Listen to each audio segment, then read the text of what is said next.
राधे कृष्णा दोस्तों। तो चलिए हम आज की कहानी को शुरू करते हैं। हमारी आज की कहानी कैकेयी पूर्व जन्म में कौन थी। धर्मदत्त नामक एक पवित्र और सदाचारी ब्राह्मण था। व्रत उपवास आदि करता था। श्वास श्वास में राम नाम रूपी यज्ञ करने वाला वह ब्राह्मण एक बार निर्जला एकादशी करके दूसरे दिन अर्थात द्वादशी के दिन प्रभात काल में देव पूजन हेतु पूजा की थाली लिए मंदिर की ओर जा रहा था। मार्ग में एक प्रेत आत्मा विकराल राक्षसी का रूप धारण करके उसके सामने आई।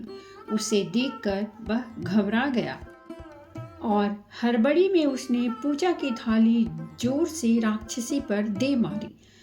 कथा कहती है कि पूजा की थाली में रखे हुए तुलसी पत्र स्पर्श होते ही उस प्रेतात्मा की पूर्व स्मृति जाग उठी और वह कांपती हुई दूर जा खड़ी हुई। फिर बोली, हे ब्राह्मण, आपके इस पूजा की थाली का स्पर्श होते ही मेरा कुछ उद्धार हुआ है और मुझे अपने पूर्व जन्म का स्मरण हो रहा है। अब आप जैसे भागवत प्रेमी भक्त मुझ पर कृपा करें तो मेरा उद्धार हो। हे भूदेव, मैं पूर्व जन्म में कलहा नामक ब्राह्मणी थी और जैसा मेरा नाम था वैसे ही मेरे कर्म थे। मैं अपने पति के साथ खूब कलह करती थी।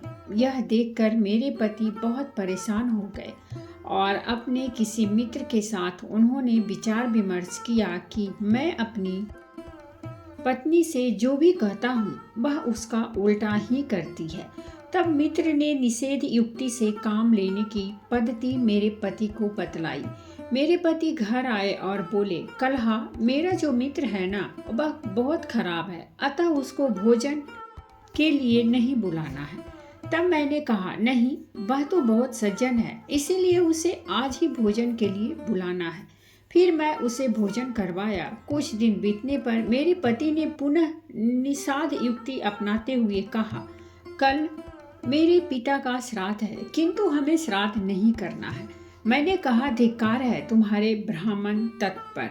श्राद्ध है और हम श्राद्ध न करें तो फिर यह जीवन किस काम का। तब पति बोले, अच्छा ठीक है, एक ब्राह्मण को बुलाना, किंतु वह अनपढ़ हो। मैंने कहा, धिक्कार है, तुम ऐसे ब्राह्मण को पसंद करते हो जो संयमी हो, विद्वान हो। ऐसे 18 ब्राह्मणों को बुलाना। पति, अच्छा ठीक है, किंतु पकवान मत बनाना, केवल दाल रोटी बनाना। मैंने तो खूब पकवान बनाए। वे जो निषेध युक्त से कहते उसका उल्टा ही मैं करती। मेरे पति भीतर से प्रसन्न थे, किंतु बाहर से निषेध युक्ति से काम ले रहे थे। किंतु बाद में वे भूल गए और बोले, यह जो पिंड है इसे किसी अच्छे तीर्थ में डाल आना। मैंने वह पिंड नाली में डाल दिया। यह देखकर उन्हें दुख हुआ, किंतु वे सावधान हुए और बोले, हे प्रिय, आप उस पिंड को नाली से निकालकर नदी में मत डालना, भले ही वह वहीं पड़ा रहे। मैं उस पिंड को तुरंत नाली से निकालकर नदी में डाल आई। इस प्रकार वे जो भी कहते मैं उसका उल्टा ही करती। वे सावधानी पूर्वक काम लेते रहते, तो भी मेरा स्वभाव कला प्रिय होने के कारण मेरे पति खूब दुखी हुए एवं संतान प्राप्ति हेतु उन्होंने दूसरा विवाह कर लिया। तब मैंने फांसी लगाकर आत्महत्या कर ली, और वह भी इसीलिए कि मेरे पति की बहुत बदनामी हो और लोग उन्हें परेशान करें। आत्महत्या के कारण ही मुझे यह प्रेत योनि मिली है। मैं किसी के शरीर में प्रविष्ट हुई थी, किंतु जब वह कृष्णा और बेनी नदियों के संगम तट पर पहुंचा, तब भगवान शिव और विष्णु के दूतों ने मुझे उसके शरीर से दूर भगा दिया। अब मैं किसी दूसरे के शरीर में प्रविष्ट होने के लिए ही आ रही थी कि सामने आप मिल गए। मैं आपको डराकर आपका मनोबल गिराना चाहती थी, ताकि आपके श्वास द्वार आपके शरीर में प्रविष्ट कर सकूं। किंतु आपके पवित्र परमाणुओं से युक्त पूजा की थाली एवं तुलसी का स्पर्श होने से मेरा कुछ उद्धार हुआ है। मेरे कुछ पाप नष्ट हुए हैं, किंतु अभी मेरी सद्गति नहीं हुई है, अतः आप कुछ कृपा करें। तब धर्मदत्त ब्राह्मण ने संकल्प करके जन्म से लेकर उस दिन तक किए कार्तिक व्रत का आधा पुण्य उस प्रेत योनि को पाई हुई कलहा को अर्पित किया। इतने में ही वहां भगवान के सुशील एवं पुण्यशील नाम के 2 दूत विमान लेकर आए और प्रेत योनि से मुक्त उस कलहा को उसमें बैठाया। फिर वे धर्मदत्त से बोले, हे ब्राह्मण, जो परहित में रत रहते हैं उनके पुण्य दुगने हो जाते हैं। अपनी दोनों पत्नियों के साथ तुम लंबे समय तक सुख पूर्वक रहते हुए बाद में विष्णु लोक को प्राप्त करोगे। यह कलहा भी तुम्हें वहीं मिलेगी।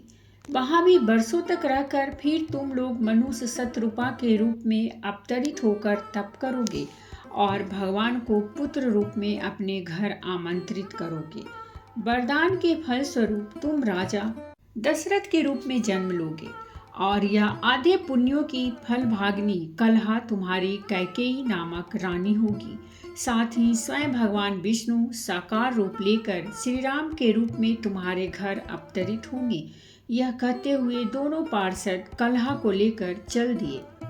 कालांतर में वही बात अक्षरश चरितार्थ हुई। जब दशरथ कौशल्या के घर निर्गुण निरंकार ने सगुण साकार रूप धरकर पृथ्वी को पावन किया। कितनी महत्ता है हरि नाम एवं हरि ध्यान की। श्वास श्वास में प्रभु नाम के रटने से धर्मदत्त ब्राह्मण को दशरथ के रूप में भगवान के पिता होने का गौरव प्रदान कर दिया। सच ही है कि शुभ कर्म व्यर्थ नहीं जाते। तो दोस्तों, ये थी हमारी आज की कहानी और अगर कहानी अच्छी लगी हो तो प्लीज़ हमारे चैनल को सब्सक्राइब कीजिए, वीडियो को लाइक और शेयर जरूर कीजिए। कहानी सुनने के लिए बहुत बहुत धन्यवाद। मिलते हैं हम एक नई कहानी।